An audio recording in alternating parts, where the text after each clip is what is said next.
Everyone, আজকে একটা কথা তোমাদের সাথে শেয়ার করতে চাই। যদি অবশ্যই তোমাদের সাথে এরকম হয় আমাকে কমেন্টে জানাতে ভুলো না। কিন্তু আমার ছেলেকে নিয়ে কিছু কথা বলতে চাই।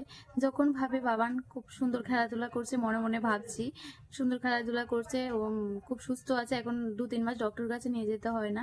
ঠিক পরের দিনে ওর কিছু না কিছু হয়, ওই দিনও সেম এরকম হয়েছে। তো ওকে পরের দিন ডক্টর কাছে নিয়ে যেতে হয়েছে।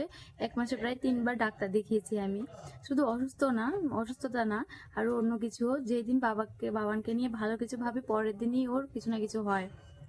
ধরো খাওয়ার ব্যাপারে, ও যদি আজকে ঠিকঠাকভাবে খায়, মনে মনে যখন বলি যে ও আজকে ঠিকঠাকভাবে খেয়েছে, কালকে যদি খায় এরকম তাহলে তো ভালোই, পরের দিনে ও খেতেই যায় না।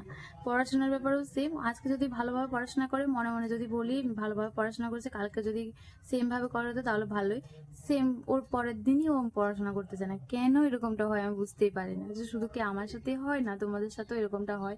অবশ্যই কমেন্টে জানিও কিন্তু।